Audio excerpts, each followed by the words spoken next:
네, 오늘 말씀은 에베소서 6장 1절부터 4절을 통해 가정을 세우다라는 주제로 말씀을 드리고자 합니다.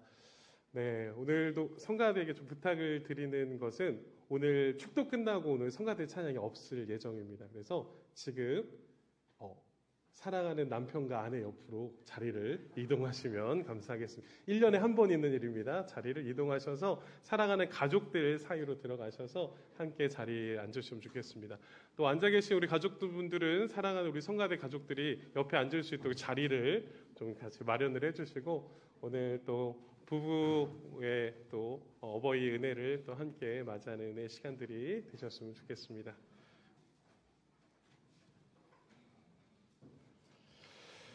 네, 5월 가정의 달입니다. 그리고 어버이 주일입니다. 특별히 그동안 가정을 세우시기 위해 믿음으로 열심히 달려오신 우리 부모님들을 축복합니다. 수고 많으셨습니다. 우리 좌우로 옆에 분들과 서로 축복하며 인사했으면 좋겠는데요. 이렇게 한번 인사해 볼까요? 당신이 있어서 가정이 세워졌습니다. 이렇게 한번 인사해 보겠습니다. 시작. 당신이 있어서 가정이 세워졌습니다. 다시 한번 인사하겠습니다. 당신이 있어서 가정이 세워졌습니다. 시작. 또 이렇게 인사하겠습니다. 수고 많으셨습니다. 우리 마지막으로 이렇게 인사하겠습니다. 힘내세요. 우리 서로 수고한 우리 박수로 우리 너무 수고하셨습니다. 네, 다 부부 찾아가셨죠? 네, 우리 전무재 지사님이 아직 사랑하는 아내를 찾지 못했습니다. 네, 빨리 손들어 주시고, 네, 손들어 주시고. 우리의 인생에 있어서 가정 공동체는 정말 중요합니다. 그리고 그 가정 공동체를 세우는 일은 더 중요합니다.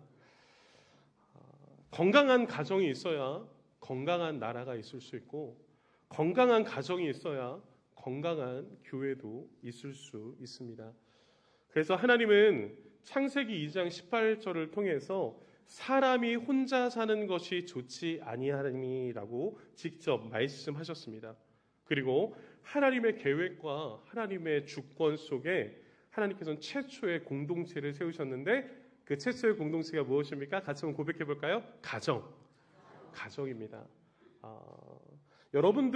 저와 여러분들이 속해져 있는 이 가정 공동체는 절대로 우연 속에 이루어지지 않았습니다.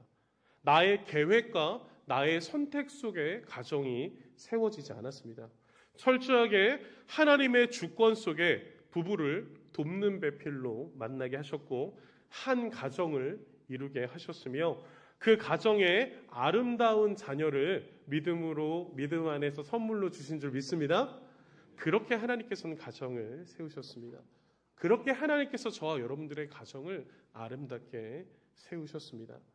그런데 요즘 바쁜 시대를 살아가는 우리의 삶 속에 가정 공동체의 중요성이 점차 사라져가고 있는 시대 속에 살고 있지 않나 생각해 보게 됩니다. 가정의 위기의 시대를 맞이하고 있는 시대라고 이야기하기도 합니다. 그 중에 가장 큰 이유가 무엇 때문에 이런 이야기가 나오나 봤더니 가정에 무엇이 무너졌다라고 말하더라고요. 그것이 바로 무엇이냐면 같이 고백해 볼까요? 질서가 무너져가고 있기 때문이다라고 이야기합니다.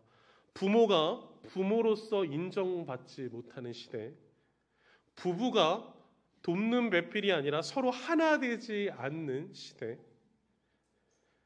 자녀가 자녀로서 부모에게 보호받지 못하는 시대, 질서가 무너져버린 시대 속에 살아가고 있습니다. 그러나 하나님께서는 이러한 우리의 삶 속에 하나님이 세우신 이 가정 공동체가 잘 어우러져 갈 수 있도록 우리에게 말씀하시는 것이 있습니다. 그것이 바로 무엇입니까? 함께 고백해 볼까요? 질서. 우리는 질서를 바로 잡아야 합니다.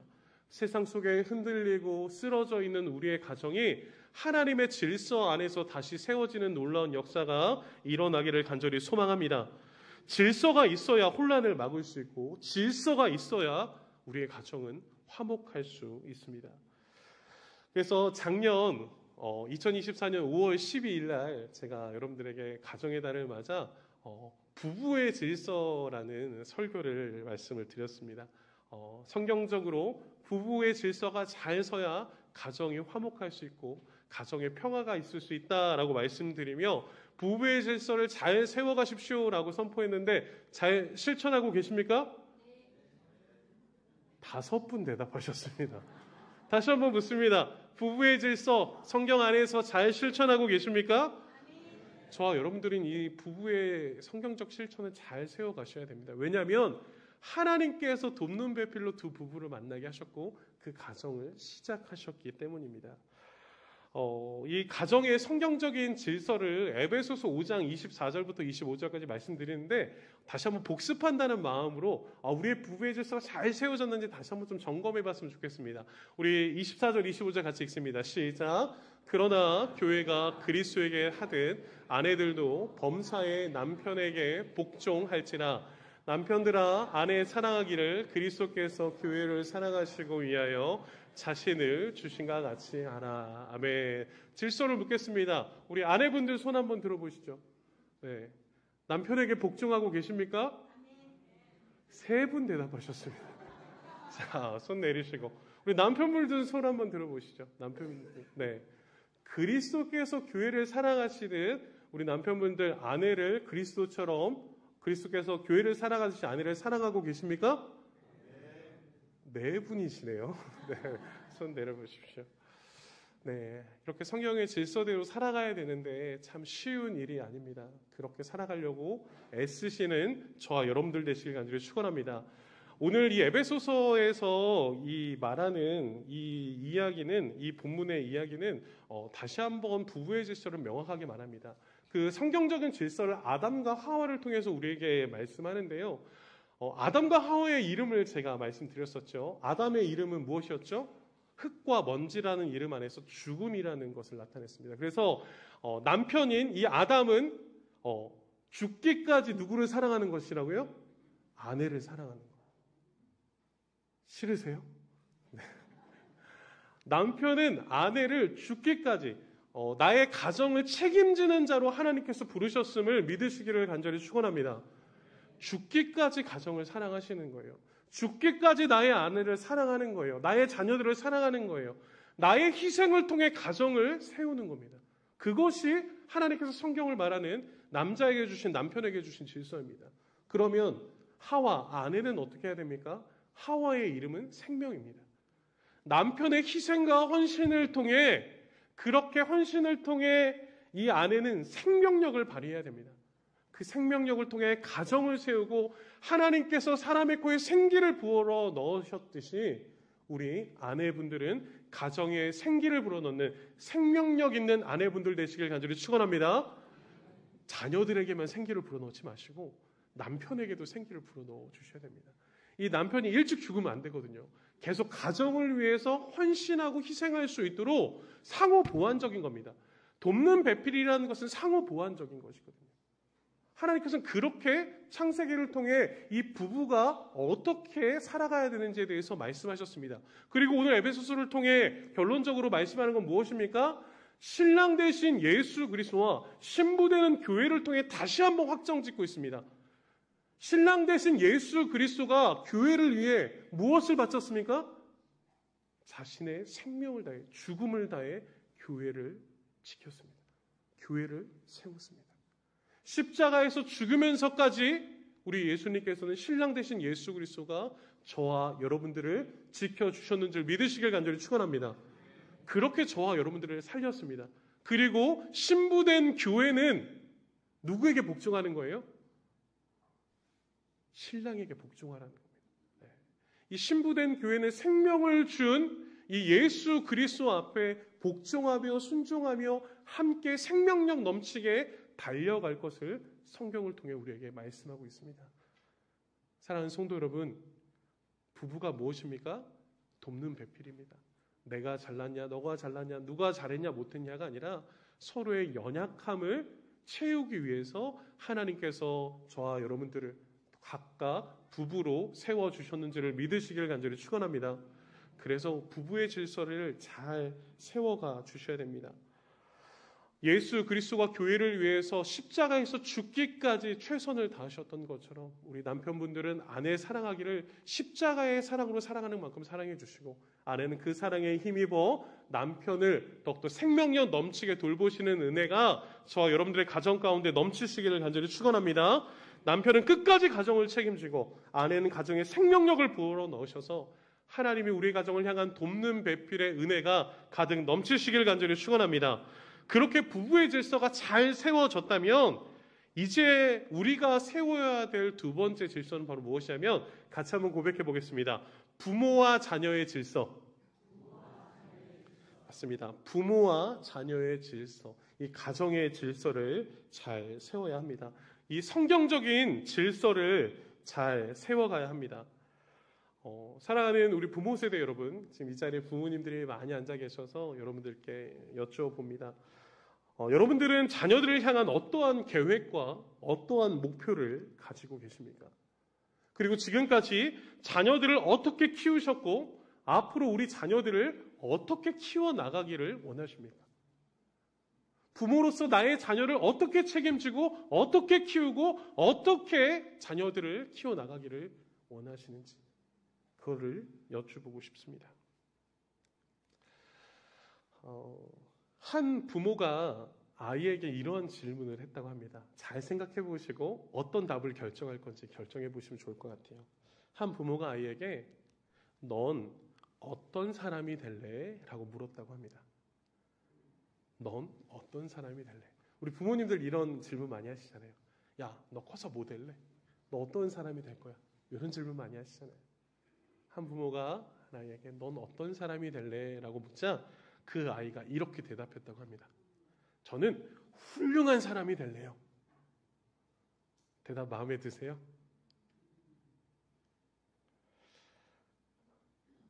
그렇게 대답한 아이에게 한 부모가 이렇게 이야기했다고 합니다. 그래, 넌 최고가 돼야 돼. 훌륭한 사람이 반드시 돼야 해.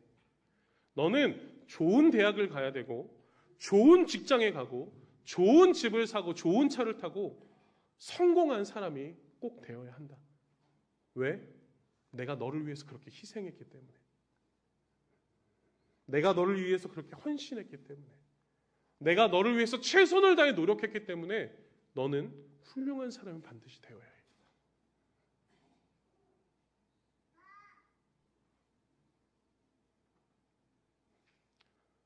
또 한 부모는 이렇게 대답했다고 합니다. 그럴 필요 없어. 너는 무엇이 되지 않아도 돼. 지금 넌 너의 존재만으로도 가장 존귀한 사람이란다. 하나님께서 너를 그렇게 지으셨고 하나님께서는 너가 그렇게 자라기를 원하신단다. 너가 무엇이 되지 않아도 너는 지금 이 순간 나에게 가장 존귀한 아이란다. 라는 대답을 한 부모가 있다고 합니다. 여러분들은 어떠한 대답을 하시겠습니까? 그리고 여러분들의 자녀들은 어떤 대답이 필요하겠습니까? 실제로 있었던 일이라고 해요. 제가 이거를 캡처를 따왔는데 한 아이가 넌 어떤 사람이 될래? 라고 하고 어버이날에 하니까 어버이날에 편지를 써서 줬던 것 같아요. 뭐라고 편지를 썼냐면, 같이 한번 읽어볼까요? 시작. 나는 엄마의 꿈이자 아빠의 자랑이다. 다시 한번 고백해볼까요? 시작. 나는 엄마의 꿈이자 아빠의 자랑이다. 이 대답 마음에 드세요? 우리는 자녀들에게 조금 전에 제가 보여줬던 후에마이라고 하는 질문을 아이들이 가지고 그 답을 찾도록 우리는 살아가게 해야 됩니다. 후에마이가 무엇입니까? 나는 누구인가 라는 뜻입니다. 아이가 자라면서 어떠한 정체성을 가지며 살아갈 것인가 라는 질문입니다. 근데 이 아이에겐 정체성은 무엇입니까? 나는 엄마의 꿈이어야 하고 아빠의 자랑이 되어야 되는 인생이다 라는 것을 이야기합니다.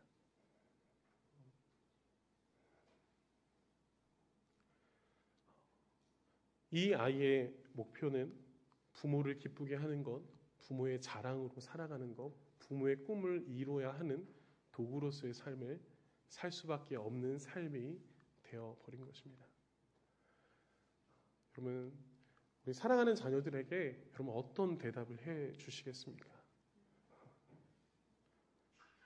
우리 아이들이 부모의 꿈이 아니라 하나님의 꿈으로, 하나님의 자랑으로 살아갈 수 있도록 인도해 주시는 우리 믿음의 부모님들이 되어주시길 간절히 축원합니다. 부모의 양육관이 자녀의 가치관을 만듭니다. 많은 부모들이 자녀의 미래를 위해서 양육법을 택합니다. 이렇게 하면 성공한다더라. 이렇게 하면 잘 된다더라. 이렇게 하면 부자로 산다더라. 중요하죠. 근데 여러분, 양육법보다 더 중요한 것이 무엇이냐면 같이 한번 고백해 볼까요? 양육관. 이 아이를 어떠한 아이로 만들 것인가 하는 양육관 안에서 좋은 양육관, 성경적인 양육관 안에서 좋은 양육법이 나오는 겁니다. 사랑하는 성도 여러분, 우리가 믿음의 부모라면 우리 자녀들에게 정말 믿음의 양육관을 가지고 아이들을 키워내시는 은혜가 있으시기를 간절히 축원합니다. 믿음의 부모는 자녀의 마음에 성경적 가치관을 심어줘야 됩니다. 이 성경적 양육관을 가지고 이 아이가 하나님의 꿈으로, 하나님의 자랑으로 자라갈 수 있도록 믿음으로 키워내시는 저 여러분들의 삶이 되시길 간절히 축원합니다. 우리는 잘 압니다. 이 아이가 가장 행복할 수 있는 길은 부모의 기쁨으로 자라는 것이 아니라 하나님의 기쁨으로 자라갈 때 이 아이의 인생이 가장 행복한 인생일 됨을 기억하시는 저와 여러분들 되시길 간절히 축원합니다. 그것이 믿음의 부모이지 않겠습니까? 세상에 있는 부모들과 다른 가치관을 가진, 성경적 가치관을 가진 부모여야 되지 않겠습니까? 제가 한 가지 단어를 좀 소개해 드리려고 합니다. 동일시라고 하는 이 단어가 있는데요.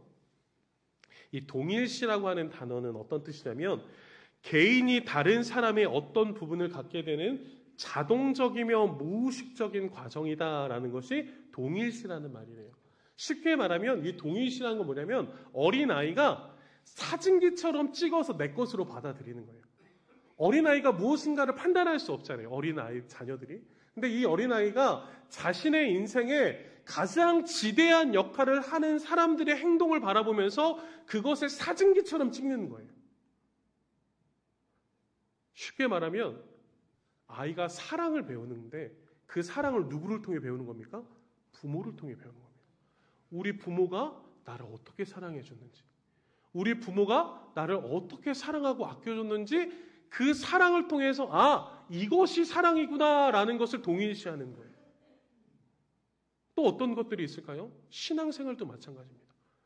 부모의 신앙의 모습을 어렸을 때부터 보면서 신앙생활이 이거구나. 예수님이 좋다고 말하는 것이 이거구나. 하나님의 말씀대로 살아간다라는 것이 이것이구나. 라는 것을 부모님들의 모습을 통해 동일시하기 시작하는 거예요. 나는 우리 엄마 아빠 모습 보면서 나는 절대로 교회를 가지 않겠노라. 난 우리 엄마 아빠가 믿는 예수 나는 절대로 믿지 않겠다. 그러면 제가 15년간 다음 세대에 사역하면서 이 얘기를 10번 이상 들었습니다. 우리 엄마 아빠가 믿는 하나님이라면 저는 안 믿고 싶어요. 이 아이는 부모를 통해 하나님에 대한 이 동일시가 실패해버렸습니다. 우리의 성품 마찬가지죠. 누구를 닮겠습니까? 우리의 인생에 어떠한 사람을 가장 지대한 역할을 우리 자녀들에게 끼치겠습니까? 부모입니다. 제가 걱정입니다. 요즘 우리 아들이 자꾸 저를 닮아가서. 우리 성도님들이 작은 목사 이렇게 해주시는데 우리 아들, 우리 딸 너무 귀하죠. 근데 좋은 것만 배웠으면 좋겠거든요. 좋은 것만 닮았으면 좋겠거든요. 이 동일시라는 말 너무 감사하면서도 무서운 말이 동일시라는 단어입니다. 그래서 자녀들은 성숙한 사랑의 대상이며 사랑의 시험지다라는 말이 있다고 하더라고요. 바로 무엇이냐면 내가 자녀를 어떻게 사랑했냐에 따라서 그 자녀가 시험지처럼 결과를 나에게 주는 거예요. 나의 좋은 모습을 그대로 배우는 자녀, 때때로 나의 잘못된 모습을 배우는 그대로 행동하는 그 모습. 우리의 나쁜 습관, 우리가 하는 나쁜 말, 우리가 죄를 일삼는 그런 행동이 자연스레 우리 자녀들에게 영향력을 줘버리는 그러한 모습이 동일시라라는 말입니다. 우리 자녀들의 인생에 가장 영향력을 주시는 우리 사랑하는 부모님들, 여러분들이 현재 어떤 부모입니까? 그리고 앞으로 어떤 부모가 되시겠습니까? 자녀들은 지금도 우리 부모 세대를 바라보며 동일시하고 있습니다.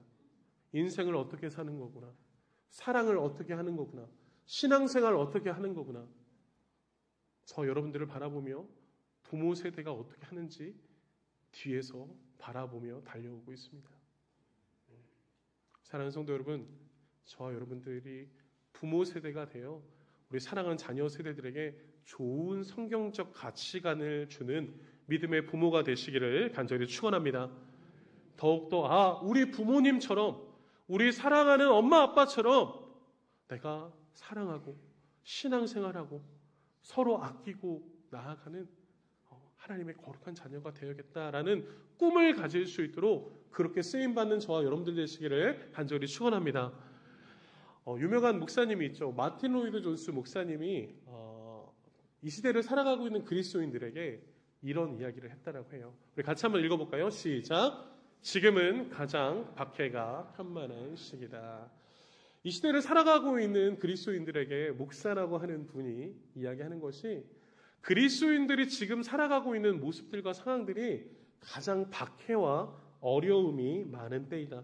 그리스도인들이 세계 곳곳의 삶의 전 영역에서 지속적인 박해를 받고 있다라는 것을 나타내고 있습니다. 그리스도인들이 이 땅에서 믿음으로 살아가는데 왜 이런 어려움과 힘듦들이 있을까요? 우리 성도님들 경험하고 있지 않습니까?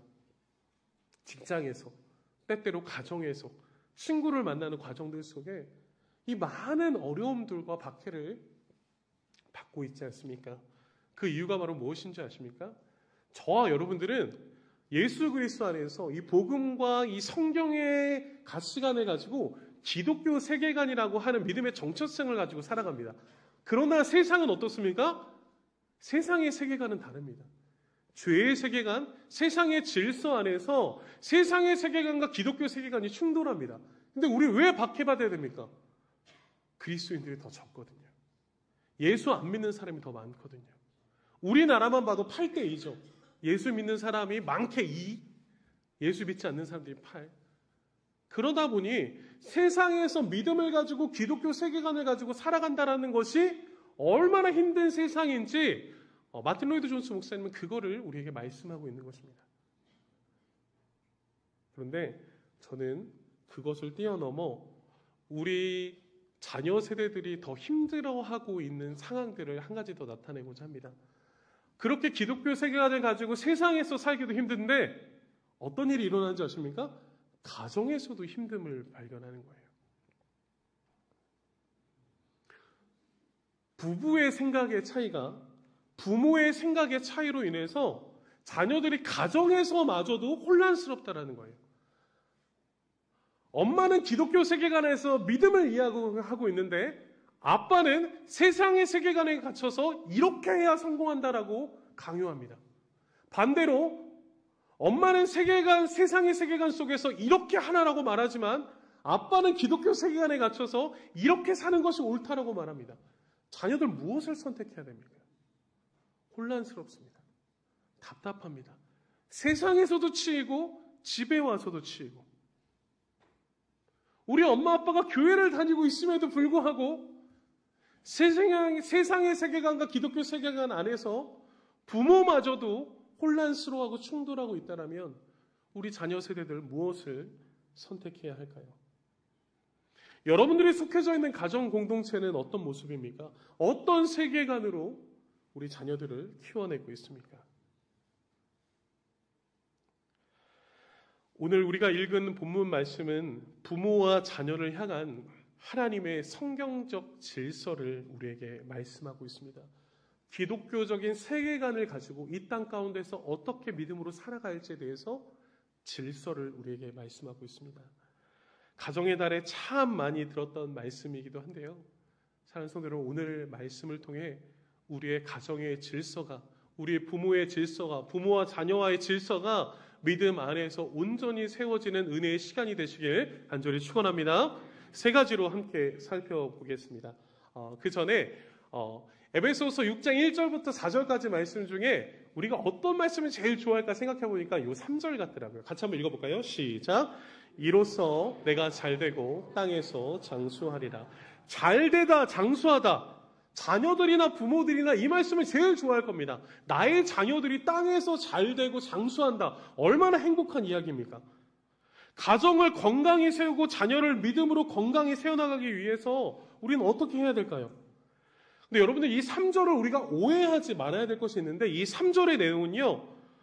자녀들이 땅에서 잘되고 장수한다라는 것이 세상의 번영과 성공을 한다는 의미가 아닙니다. 오늘 본문 안에서 이 본문의 정확한 내용은 자녀들이 어려움에 노출되지 않고 잘 자랄 수 있다는 겁니다. 여러분, 세상에서 잘 먹고 잘 살고 오래 살고 장수하고 번영하는 거 좋죠. 네, 그거 좋죠. 근데 그것보다 더 중요한 것은 바로 무엇입니까? 우리 자녀들이 이 어려운 세상 속에서 어려움에 노출되지 않고 하나님의 거룩한 자녀로 자랄 수 있다는 것, 이것이 축복인 줄 믿습니다. 그렇게 건강하게 자라기 위한 질서 세 가지를 오늘 말씀하는데 우리 첫 번째 같이 한번 고백해 보겠습니다. 시작. 자녀들에게 주시는 순종의 질서. 1절 같이 읽습니다. 시작. 자녀들아 주 안에서 너희 부모에게 순종하라. 이것이 옳으니라. 1절을 통해 우리에게 순종의 질서를 이야기합니다. 여러분, 순종이 무엇입니까? 순종은 그 생각이 내 생각이 되는 것입니다.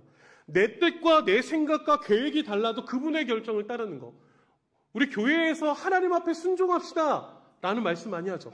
내 뜻과 내 계획과 내 생각이 있는데 하나님께서 그것이 아니라 이것이라고 말하면 내 생각을 내려놓고 하나님의 뜻대로 사는 것, 그것이 바로 순종입니다.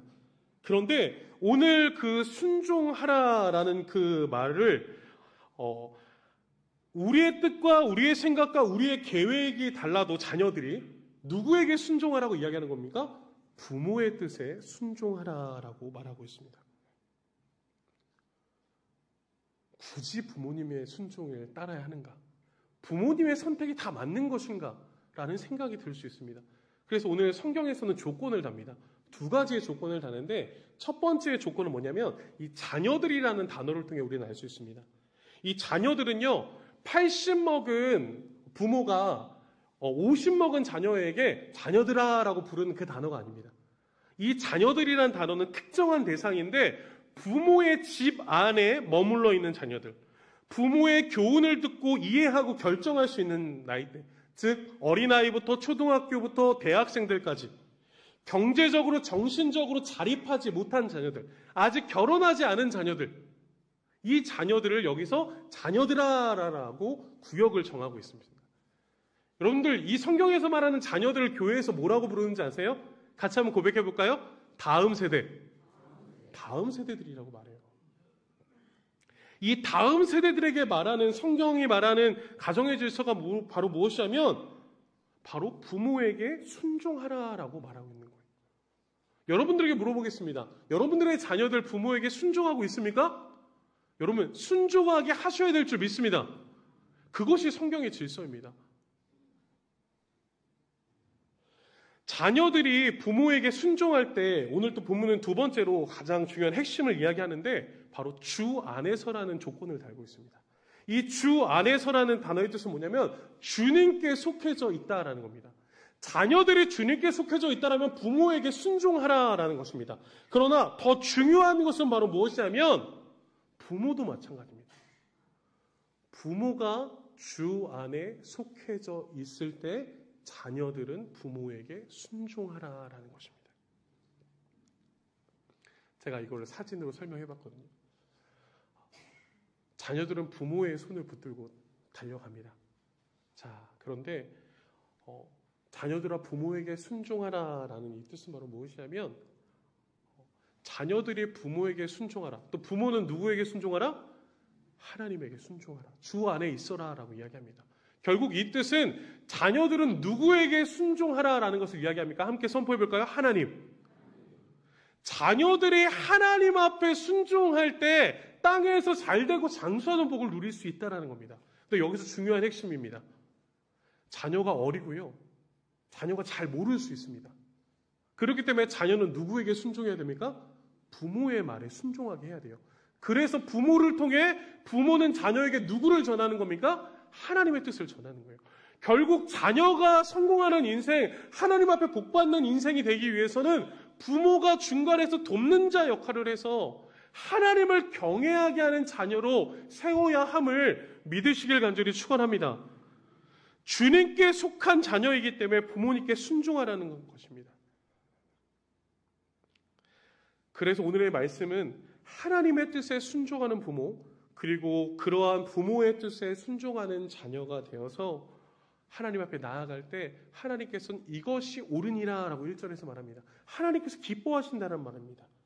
부모가 하나님께 순종하고 자녀들이 부모에게 순종할 때 하나님께서는 기뻐하신다라는 겁니다. 사랑하는 성도 여러분, 우리 자녀들이 하나님의 기쁨으로 살아가길 원한다면 부모에게 순종하는 믿음의 자녀로 세워가시길 간절히 축원합니다. 아이를 키우다 보면 미운 4살이라고 이야기하죠. 4살이 되면 아이들이 가장 많이 하는 말이 있어요. 어떤 말을 많이 하는지 아세요? 싫어! 라는 말을 많이 해요. 부모가 말하면 싫어! 안 해! 내 맘대로 할 거야.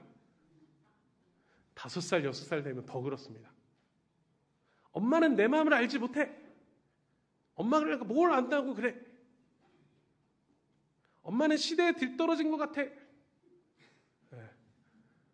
저도 들은 게 있어서 하는 말입니다. 네. 근데 사랑하는 여러분, 인간은 태어난 순간부터 죄인이기에 우리 아이들이 너무 귀하고 너무 존귀하지만 죄인으로 살아가고 있는 인생들 가운데 예수님을 만나지 못하면 영원히 죄인으로 살아갈 수밖에 없습니다. 그 아이들에게 우리는 하나님의 뜻을 전해야 할 줄 믿습니다. 그런데 아이들에게 부모로서의 역할을 하기 위해서는 오늘 성경에 말하는 겁니다. 아이가 부모에게 순종하지 않는데 어떻게 부모 이야기를 듣겠습니까? 아이가 부모의 말을 토를 다는데 어떻게 아이에게 성경적인 질서를 가르칠 수 있겠습니까? 좋은 부모가 되시되 좋은 부모라면 자녀가 부모의 말에 순종할 수 있도록 믿음의 질서를 세워나가시기를 간절히 축원합니다. 결국 자녀가 잘 되는 길은 하나님의 말씀대로 살아가는 것밖에 없습니다. 그것을 위해 도우시는 우리 사랑하는 믿음의 부모님들 되시길 간절히 축원합니다. 두 번째입니다. 두 번째, 우리 2절 말씀 같이 한번 읽어보겠습니다. 시작. 내 아버지와 어머니를 공경하라. 이것이 약속에 있는 첫 계명이니. 자녀들에게 주시는 공경의 질서를 2절을 통해 말씀하고 있습니다. 여러분, 자녀들에게 내 아버지와 어머니를 공경하라라고 말하는데 이 공경하라는 단어가 성경에서 많이 나오지 않습니다. 이 공경하라는 단어가 히브리어로 카베드라는 단어인데요. 이 카베드라는 단어는 여호와를 경외하는 말에서 나옵니다. 그래서 무겁게 여기다 존중하다라는 말을 나옵니다. 그래서 우리가 하나님 앞에 하나님을 경외합니다. 하나님만이 유일한 왕이십니다. 라고 말할 때 어떤 단어를 쓴다라고요? 카베드라는 단어로 쓴다는 거예요. 사랑하는 성도들, 하나님이 제일 싫어하는 게 무엇입니까? 우상 숭배입니다. 그래서 하나님은 하나님 말고 다른 것을 경외하는 것을 가장 싫어하실 거예요. 그런데 이 경외하다라는 카베드라는 단어를 하나님께서 유일하게 한 번 어떤 피조물에게 허락합니다. 그게 바로 누구입니까? 함께 고백해 볼까요? 부모. 부모에게 이 카베드라는 단어를 허용해 주십니다. 하나님을 경외하듯이 자녀들이 부모를 어떻게 하라? 경외하라. 공경하라. 부모는 공경할 대상이다라는 것을 이야기하는 것입니다. 그래서 여러분 성경의 10계명을 보면 하나님 백성들이 어떻게 살아갈 것에 말씀하시죠. 1계명부터 4계명까지 보면 하나님을 위해서 하나님의 백성들이 어떻게 살아갈지를 말합니다. 그리고 5계명부터 10계명까지는 이 시대를 살아가는 세상 속에 살아가는 하나님의 백성들에게 주시는 하나님의 계명입니다. 그 사람들에게 주시는 계명의 첫 번째가 바로 무엇입니까? 5계명. 출애굽기 20장 12절을 통해 우리에게 이렇게 이야기합니다. 함께 고백합니다. 시작. 내 부모를 공경하라. 그리하면 내 하나님 여호와가 내게 준 땅에서 내 생명이 길리라. 아멘. 땅에서 잘되고 장수하는 비결이 어디에 있다고 합니까? 부모를 공경할 때 있다라고 우리에게 말씀하고 있습니다. 부모를 통해 받는 인성교육, 생활교육, 신앙교육, 하나님의 계획과 뜻 안에서 부모님을 공경해야 이 자녀들이 누릴 수 있는 축복이다라고 말하고 있습니다. 근데 여러분, 이 시대를 바라보십시오. 우리의 가정을 바라보십시오. 여러분, 어떠한 일들이 일어나고 있습니까? 부모는 공경해야 될 대상인데 자녀들이 부모를 뭐 하고 있습니까? 판단하죠. 엄마, 아빠, 당신이 나에게 무엇을 해줬습니까? 어떤 부모들은 이렇게 해주고 이렇게 해주고 이렇게 해줬다는데 우리 부모님들은 나에게 뭘 해줬습니까? 난 내 맘대로 살 겁니다. 난 내 뜻대로 살렵니다.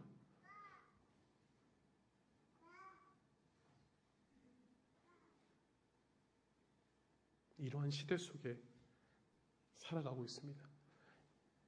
이러한 시대 속에 살아가고 있지만 오늘 성경은 우리에게 분명하게 이야기합니다. 자녀에게 부모는 판단해야 할 대상이 아니라 공경해야 될 대상임을 믿으시길 간절히 축원합니다. 혹여나 나의 자녀들이 부모를 공경하지 않는다?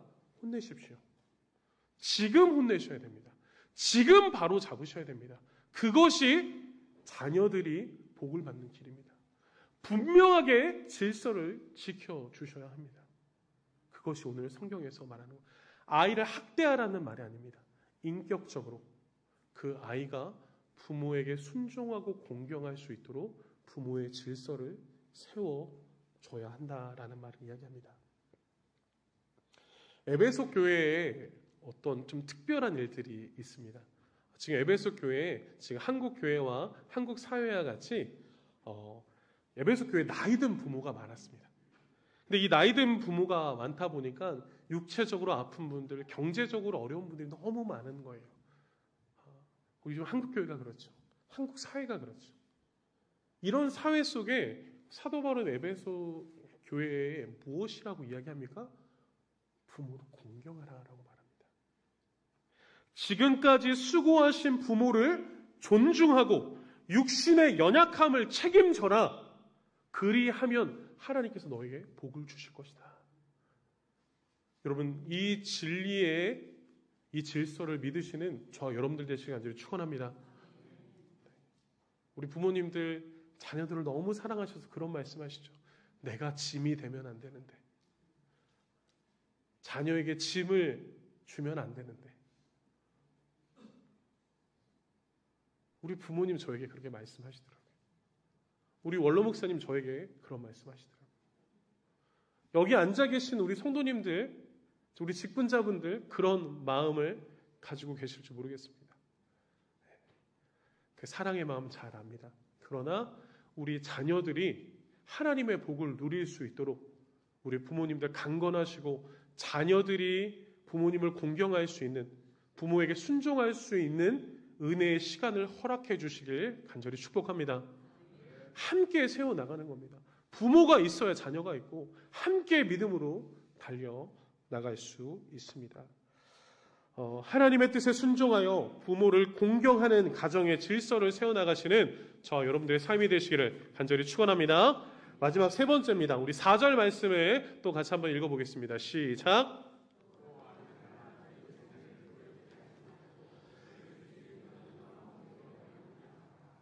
네, 마지막으로 부모들에게 주시는 책임의 질서를 말하고 있습니다. 오늘 부모 세대들에게 요청하는 하나님의 뜻은 자녀들을 노엽게 하지 말라, 그리고 주의 교훈과 훈계로 양육하라라고 말하고 있습니다. 여기서 말하는 노엽게 하지 말라라는 것이 무엇일까요? 화나게 하지 말라라는 뜻입니다.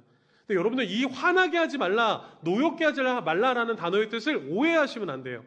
가끔씩 어떤 분들이 뭐라고 생각하냐면, 자녀들을 화나게 하면 안 되는구나. 자녀의 말을 다 들어줘야 되는구나. 자녀가 원하는 대로 해줘야 되는구나. 아니요. 그 뜻이 아닙니다. 화나게 하지 마라, 노엽게 하지 말라라는 것은 이 자녀들이 하나님 앞에서 화내는 자녀들로, 세상에서 죄 짓는 자녀들로 키우지 말라라는 뜻입니다. 세상에서 화를 내며 자기 마음대로 살아가는 자녀가 되지 않도록 하라라는 것이 노엽게 하지 말라라는 뜻입니다. 또 한 가지, 이 노엽게 하지 말라라는 것은 부모와의 자녀와의 관계 안에서 화나게 하지 말라라는 겁니다. 어떤 뜻을 가지고 있냐면 좋은 관계를 유지하라라는 겁니다. 왜 자녀와 좋은 관계를 유지해야 될까요? 그 이유가 저기 빨간색 글씨에 써 있습니다. 우리 빨간색 글씨 한번 읽어볼까요? 시작! 주의 교훈과 훈계로 양육하라. 자녀들을 주의 교훈과 훈계로 양육해야 되는데 자녀들과의 관계가 끊어져 버렸습니다. 대화가 되지 않습니다. 자녀들이 내 말을 들으려고 하지 않습니다. 부모가 화나버렸고 자녀가 화나버리다 보니 대화가 끊어졌고, 그러다 보니 아무리 좋은 성경의 말씀, 하나님의 주의 교훈과 훈계로 양육할 기회를 사라져버리게 한다면 어떻게 아이들을 믿음으로 양육할 수 있겠습니까? 2023년에 1242명 성인들을 대상으로 이것을 조사했다고 합니다. 그러자 어떤 일들이 나왔냐면 65%가 하루 동안 그 가족들끼리 대화하는 것이 65%가 1시간 미만, 이 중에는 10분 미만도 있습니다. 갈수록 이 수치는 낮아집니다. 무엇을 이야기합니까? 가족들이 대화하지 않는다는 거예요. 특별히 부모와 자녀 간에 대화하지 않는다는 거예요. 사랑하는 성도 여러분께 권면드린 것은 자녀들과 대화를 회복하시기를 간절히 축원합니다. 대화가 끊어졌다는 건 어떤 것인가? 관계가 식어져 가고 있다는 겁니다. 관계가 끊어져 가고 있다는 겁니다. 사랑하는 성도 여러분, 대화가 돼야 하나님의 은혜의 복음을 전할 수 있음을 믿으시길 간절히 축원합니다. 우리가 전도할 때도 어떻습니까? 이 상대방이 말을 들을 준비가 되어 있어야 말을 하죠. 예수 믿으세요라는 이 말을 그냥 세상에 그냥 외칠 때 이 사람에게 정말 복음을 전하기 위해서 어느 정도 신뢰와 관계가 필요하지 않겠습니까? 우리 자녀들과도 마찬가지입니다. 우리 자녀들에게 성경적인 가치관, 성경적인 질서, 하나님의 은혜의 말씀을 가르치기 위해서, 양육하기 위해서 자녀와 좋은 관계를 유지하셔야 됩니다. 그 자녀가 나쁜 대로 흘러가는 대로 내버려 두라는 것이 아니라 좋은 관계 안에서 이 자녀들이 믿음으로 설 수 있도록 나아가시는 저와 여러분들의 삶이 되시기를 간절히 축원합니다. 우리 자녀들이 함께 이 땅 가운데 살아가야 됐는데 우리 부모님들 자녀들을 무엇으로 책임지실 수 있습니까? 자녀들을 돈으로 책임지실 수 있습니까? 아니면 명예로 책임질 수 있습니까? 어떠한 가치로 책임질 수 있습니까? 세상에서 무엇이 영원하고 무엇이 제일 안전합니까? 인간이 할 수 있는 건 한계가 있습니다. 아무리 좋은 부모라도 우리가 할 수 있는 건 한계가 있다는 것입니다. 그래서 우리에게 가장 지혜로운 것은 우리 자녀들의 인생을 하나님이 책임지시도록 나아가시는 저와 여러분들 되시길 간절히 축원합니다. 자녀를 내가 키우면 내 수준밖에 되지 않아요. 그런데 하나님의 말씀 안에서 하나님이 키우시면 하나님의 수준으로 자라가게 됨을 기억하시기를 간절히 축복합니다. 그래서 우리는 자녀들에게 무엇을 줘야 됩니까? 아빠가 이만큼 배웠으니까 너는 이렇게 하면 돼. 어떤 것을 결정 지어지고 지식을 주고 경험을 전하는 것이 아니라 오늘 말씀처럼 오직 주의 교훈과 훈계로 하나님께서 다스리시는 우리 아이들의 인생 될 수 있도록 그렇게 키워내시기를 간절히 축원합니다. 결론입니다. 부모 세대들이 믿음의 어떠한 결정을 하느냐에 따라서 자녀 세대들의 인생은 달라집니다. 그런데 오늘 말씀에서 저희가 집중해야 될 것이 있습니다. 아까 자녀들이라는 이 단어의 뜻이 내 품에 있을 때까지거든요. 다음 세대들이라고 제한되어 있거든요. 이 때가 지나면 자녀들을 신앙으로 양육하고 훈련할 수 있는 기회가 어렵다라는 겁니다. 교회에서 왜 다음 세대가 중요하냐? 다음 세대가 중요하냐? 이 다음 세대의 시절을 놓치면 신앙생활을 하는데 어려움이 가진다는 거예요. 내 가정이 생기고 내 뜻이 생기고 세상의 가치관으로 쌓여져 있다라면 그것을 꺾어내기가 쉽지 않다는 거예요. 하나님이 하시면 하시겠죠. 그런데 부모 품 안에 있을 때 이것을 할 때가 가장 안전하다라는 것을 성경에서 말씀하고 있습니다. 사랑하는 우리의 자녀들이 부모님의 품 안에서 지낼 축복의 시간이 얼마 남지 않았습니다. 여러분들이 자녀들을 믿음으로 양육할 시간이 얼마 남지 않았습니다. 사랑하는 성도 여러분, 우리 자녀 세대들을 믿음으로 세워나가시는, 오직 하나님의 주의 교훈과 말씀으로 세워나가시는 저와 여러분들의 삶이 되시기를 간절히 축원합니다. 자녀들과 많은 대화를 나누시고 많은 시간들을 함께 하시기 위해서 노력하셔서, 바쁘죠. 근데 노력하시는 거예요. 그 노력 안에서 오직 하나님의 말씀으로 우리 아이들이 세워지는 은혜가 가득 넘치시기를 간절히 축원합니다.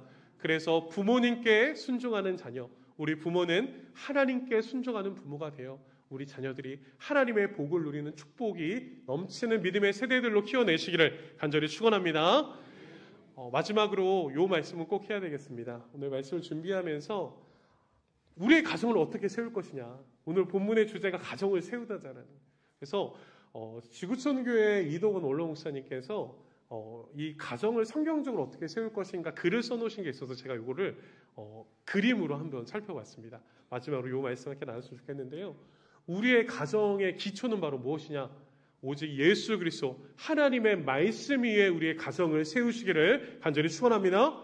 그리고 우리 가정을 견고히 세울 수 있는 기둥이 있는데 순종의 기둥, 사랑의 기둥입니다. 바로 부모가 하나님 앞에 순종하고 또 부모에게 순종하는 자녀 세대가 되어서 이 가정이 견고히 나갈 수 있도록 예수 그리스도가 십자가의 사랑으로 우리를 품어주셨듯이 그 십자가의 사랑 안에서 부부가 사랑하고 부모가 자녀를 사랑하고 자녀가 부모를 사랑할 수 있는 사랑의 든든한 기둥을 세우시기를 간절히 축복합니다. 그리고 창문, 집에 어려움이 있을 때 환기할 곳이 필요해요. 그래서 서로 이해해주고 어려움이 있을 때 서로 용서해주고 품어줄 수 있는 예수 그리스도의 십자가의 사랑이 넘치는 가정 공동체를 세우시기를 간절히 축복합니다. 그리고 이 집이 견고해질 수 있도록 어떠한 외부 어려움으로부터 지킬 수 있도록 경건 생활의 지붕을 세우셔야 돼요. 어떠한 상황 속에서도 외부의 적이 틈타지 못하도록 우리의 가정을 지킬 수 있도록 우리를 든든히 세워주는 것, 오직 하나님의 말씀 경건 생활인 줄 믿습니다.